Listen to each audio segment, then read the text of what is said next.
Welcome to episode 237. Today I'm interviewing author Chantal Gadoury about her fantasy novel Blinding Night and learn about her upcoming release. Stay tuned. Today's episode is brought to you by the Shelf Addiction merch store. Check out all the bookish t-shirts, notebooks, mugs, and more. Don't miss out on these original designs, perfect for any book nerd. Support the podcast and visit shelfaddiction.com/merch and pick up your next favorite bookish item.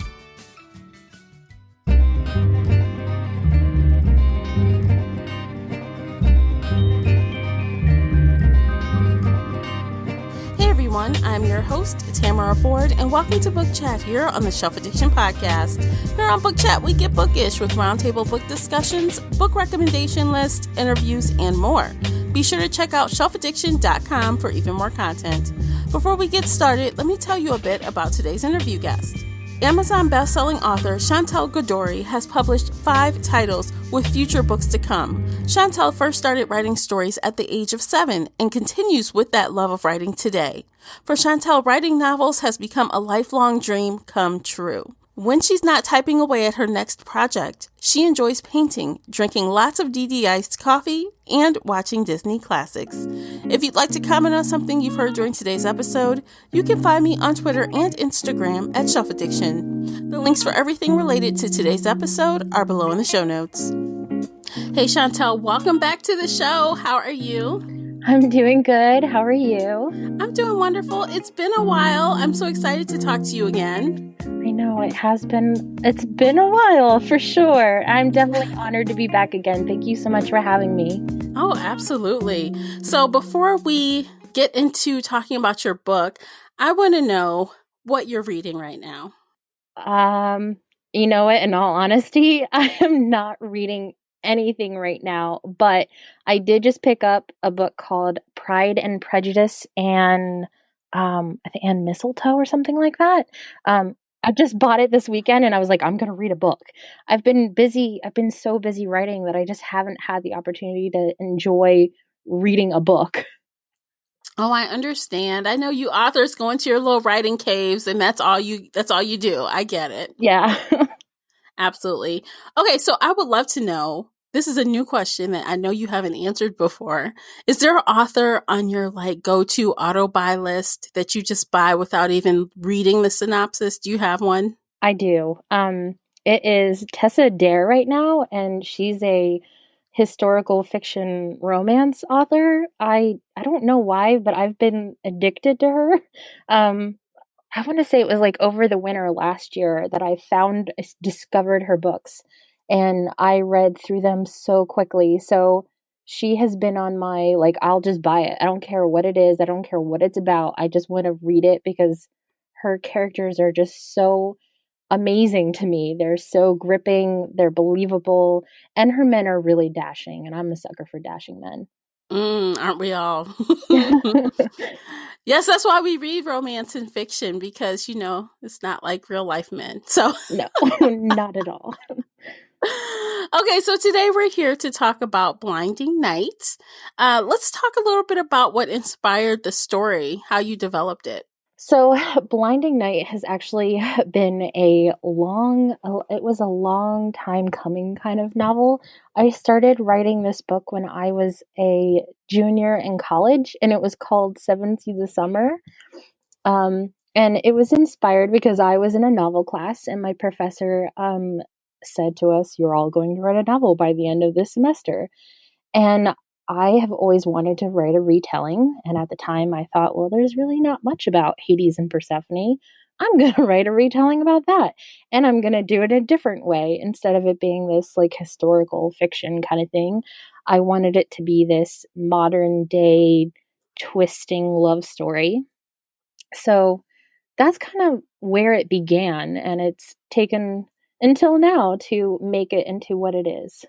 Wow, that's awesome. So let me ask you this, because I'm a sucker for good cover art, and I was looking at the cover art, and it's really pretty. Did you choose it yourself? No, actually, my publisher made it. Shane Wheaton is the publisher of Parliament House, and she's also one of my really good friends. And one night she sent me this photo and she's like, "What about this for blinding night?" And I was like, "Yeah, it's really pretty. Like there's a girl and there's some moths on her shoulder." And I'm like, "I just don't know what it really has to do with blinding night." And then she put more to it, and after I saw the finished look, I, I was sold. I didn't really care that at the time it didn't have anything to do with it. I made it work though. I made a scene where that actually happens. Oh, So wow. So that's really unique so that the cover does tie into the story. it does. It does in the end. It does. That's cool because I'm looking at it. I'm like, okay, there's butterflies and there's blood dripping down. I'm like, oh goodness. What does Yeah. that mean? So this is actually so what I know when I was looking at the cover I was kind of like how am I even going to utilize this in the book? There's just no real scene for it. And it turns out to be kind of like a sequence that happens when she's dreaming about Darce or Hades and that's kind of how it ends up being tied into the story. Tell us what genre this is. It's fantasy, but is it young adults or is it new adults? It's definitely more new adult.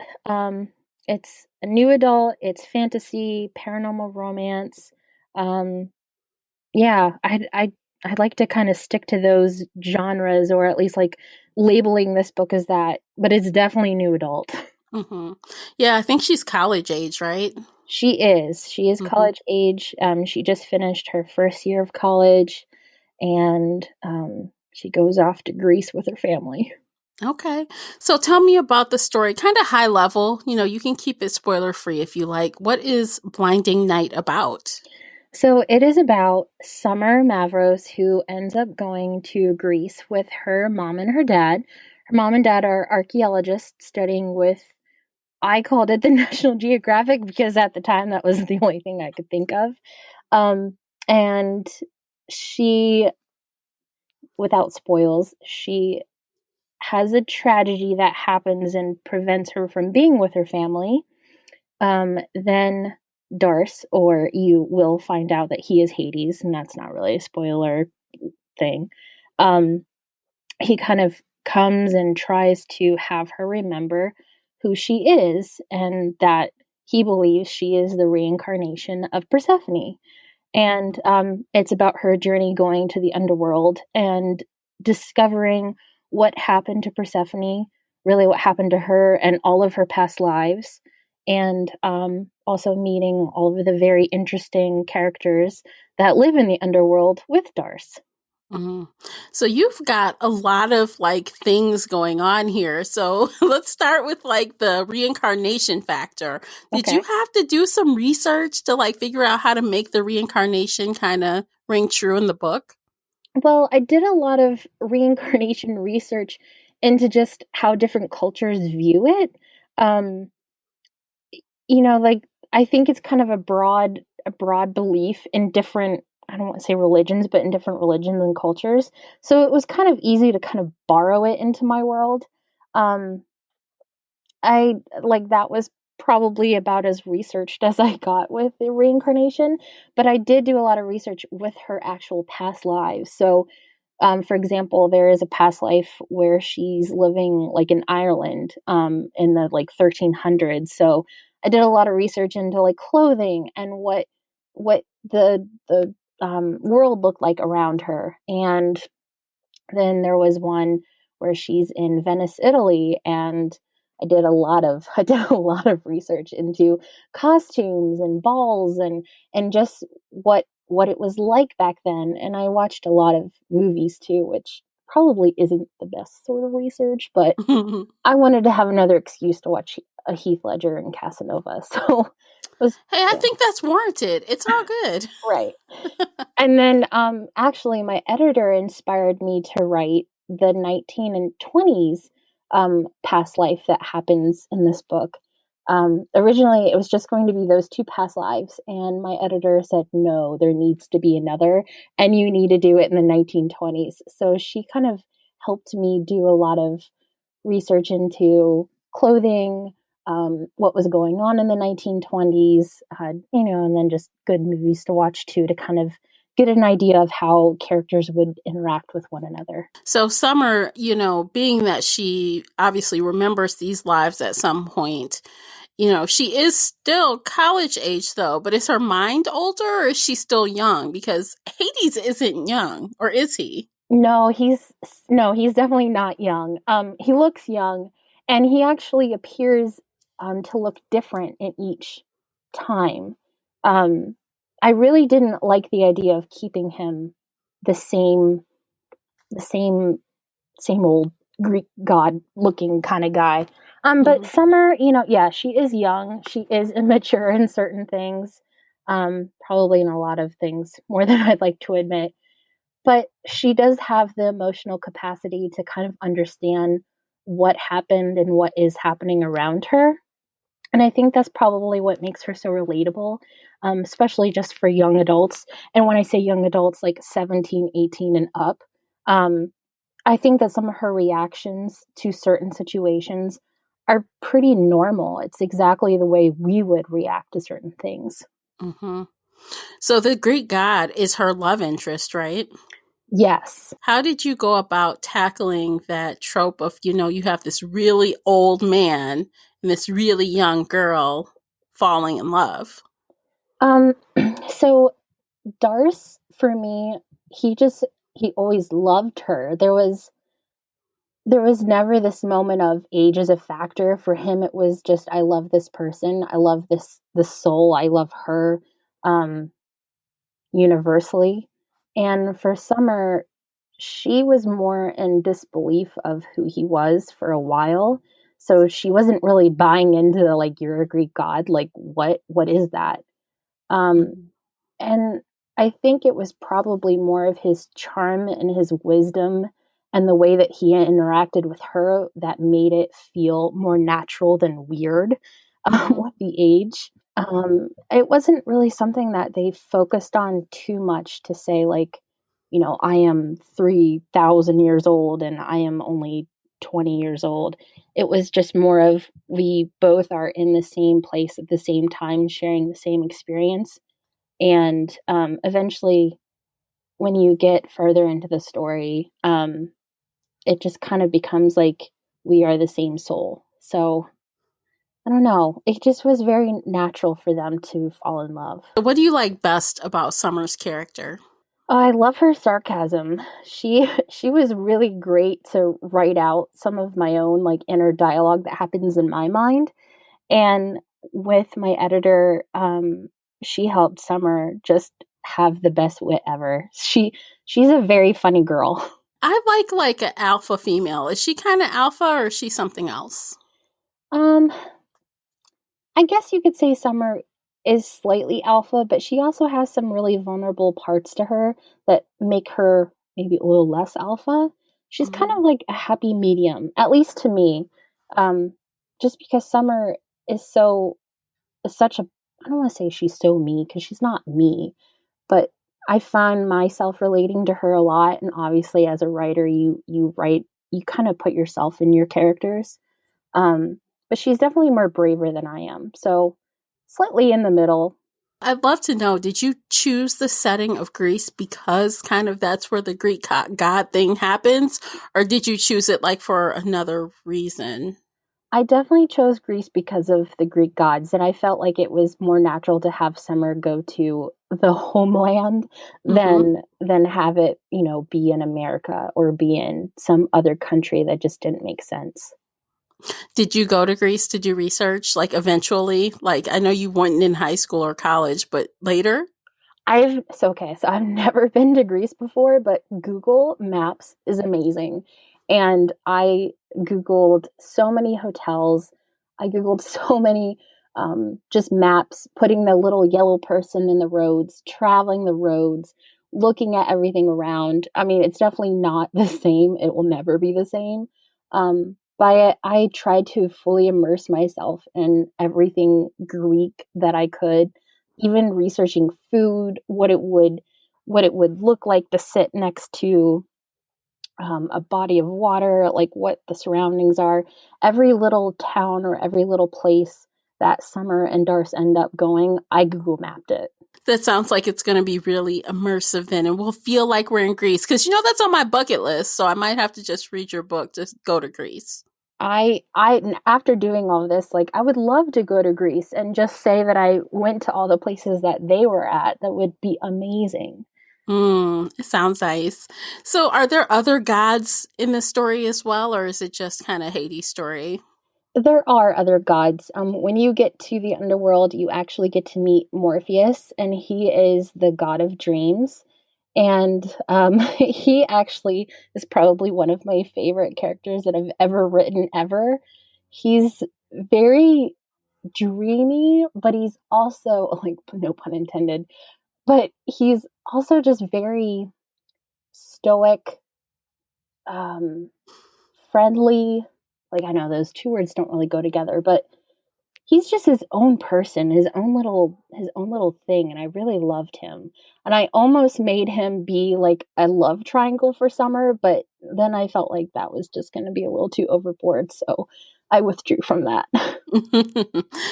Love triangles have their place, but honestly, sometimes I really like it when there's just two people that are just meant to be and they have their own trials to get together, but sometimes it's refreshing not to have that third party.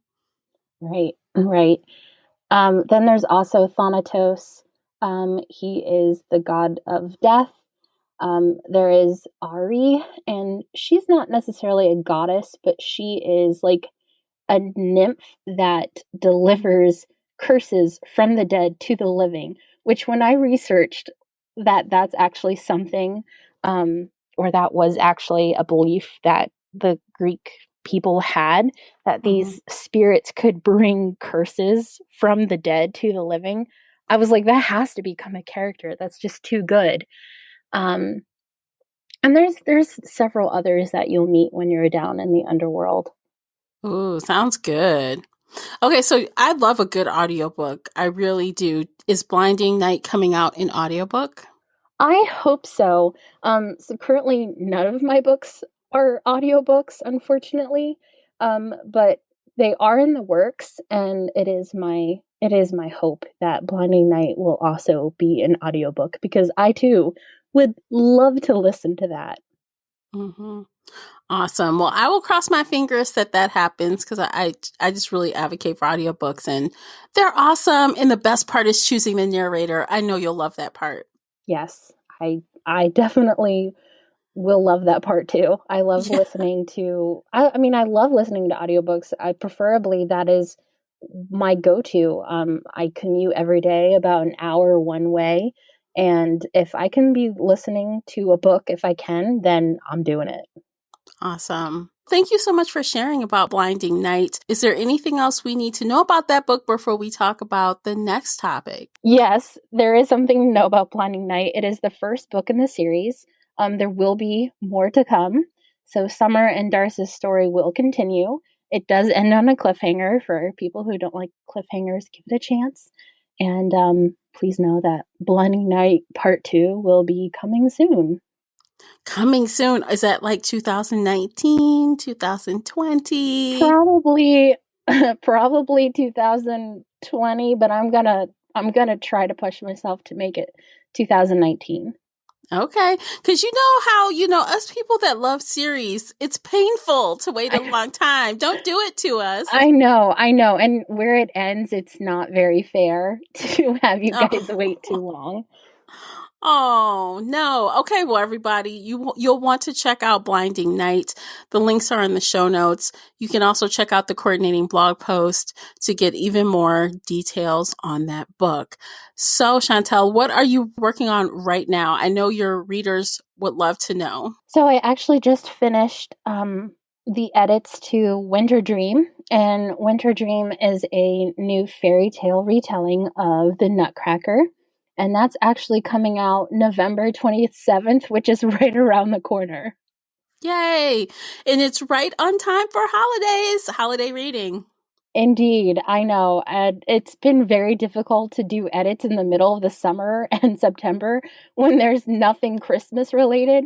So I've actually had to like stick a fake Christmas tree up on my wall and burning as many Christmas candles as I can just to stay in that holiday cheerful mood. It's interesting in the middle of the summer.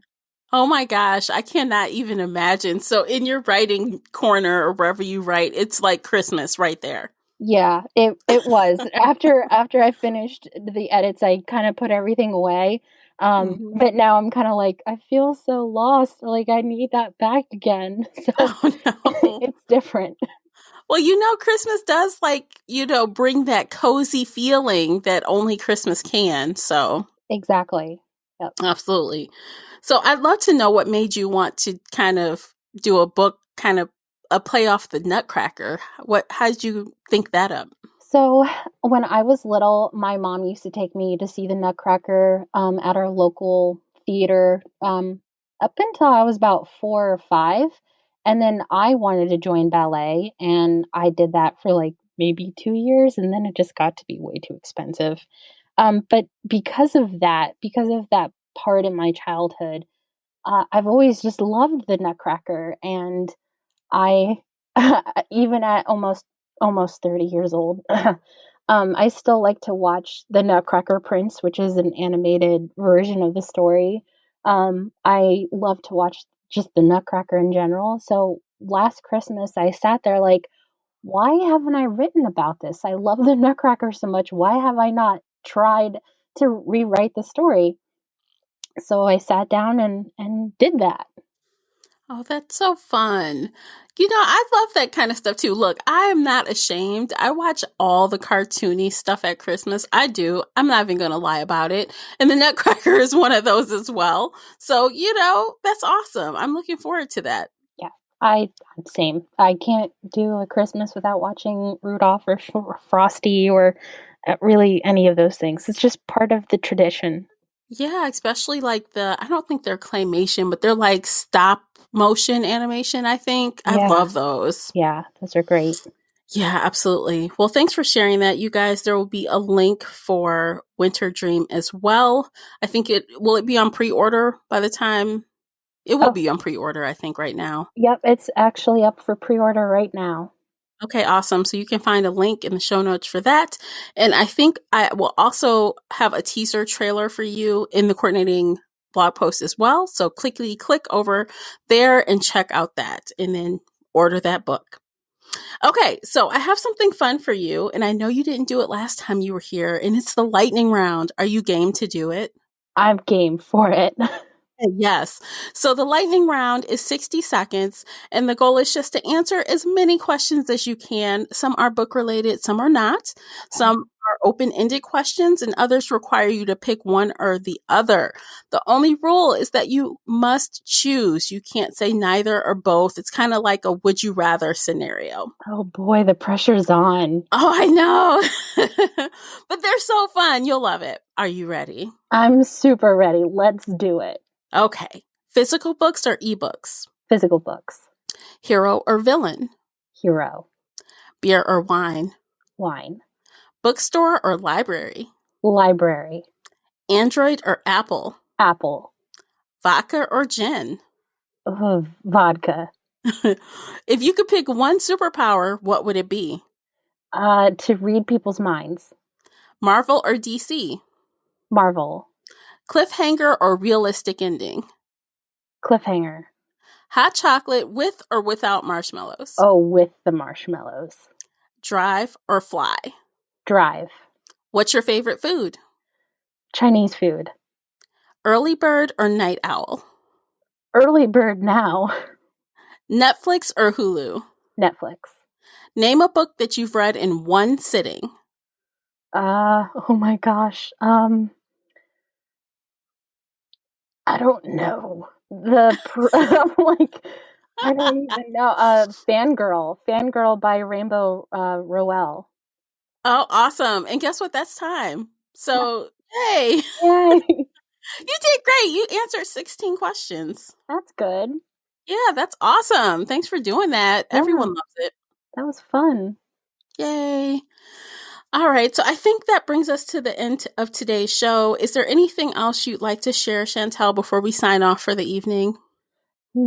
Just to thank you so much for having me on your show again. It was so much fun. And if anyone's curious to look into more of my books, you can find them on my website, which is www.chantalgadoury.com. And I'm sure you'll have that in your links there, but I encourage you to go check it out. I have a ton of other books that you can read and enjoy. Yes, indeed, you guys. All of her social media links are below in the show notes, so you can click those and find her really easy. So thank you, Chantal. It's been a pleasure as always, and maybe we'll talk to you again soon.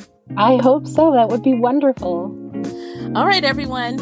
Until next time, happy reading. Take care, guys. If you enjoyed today's book chat episode and would like to show your support, there are a few things you can do. Head on over to Apple Podcasts and leave a positive 5-star review. You can follow me on Twitter at Shelf Addiction. Most importantly, you can share this podcast with friends and family that enjoy all things bookish, including author interviews. Thank you for listening, and until next time, happy reading.